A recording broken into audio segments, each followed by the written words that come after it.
Everyone on campus uses it. It gets especially bad when the months start getting colder.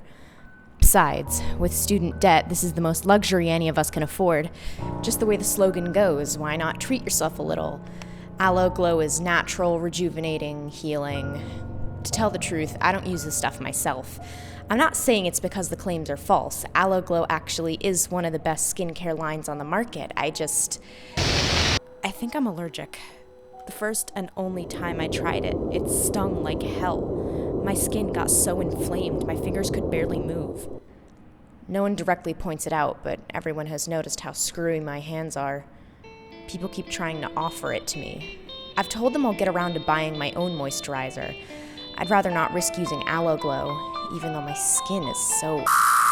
It's probably not healthy, but what am I supposed to do? I haven't been sleeping enough lately. Really, none of my friends do either. Most of them use caffeine to deal with it. I've tried it, but it doesn't seem to work. I'm still tired afterward, but for some reason, I keep coming back to it. The only thing that it changes is that it makes my pulse a lot faster, kind of like what people say being in love is supposed to feel like. I guess I wouldn't really know. Why does something always have to be wrong? It's like no matter who I'm around or where I am, I just don't feel right. I'm out of place and there's somewhere else I could be. No one else ever seems to notice. There's always this underlying bitterness. There's never any reason for it to be there. I've never been sick or injured. I've never had an X-ray done, an MRI or a CT scan or anything, but sometimes I just feel inside I'm somehow made of all the wrong stuff. My skin is the only human part of me, and underneath is some other animal's meat. Like a layer of dough that gets draped over an uncooked pie. Whenever these things happen, I try to rationalize. It's a pointless effort to make hard facts out of something that defies all explanation. There's never any reason, no triggers or warning signs or anything, only these creeping feelings, and then suddenly... I used to have these nightmares when I was little. I can't remember much about them, only how horrified I always was when I woke up. Sometimes I wonder if that's what they really were.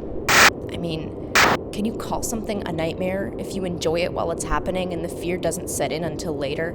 Can you call it a nightmare if you don't even know you're asleep? Is there even a name for that? She didn't have to go back with me. I shied away from the idea, but I knew I couldn't face being alone right then. This time it left me with a migraine. I told her I keep the painkillers in the bathroom in a basket under the sink. Dry skin, for all its merits, gets kind of tiring after a while. I never did get around to finding my own brand of moisturizer. Besides, my roommate's bottle was huge. There was a ton of lotion left. The second time, the sting wasn't nearly as bad. It doesn't bring me much relief, but I think the reaction is something I can get used to. Whatever helps to keep the meat underneath covered up.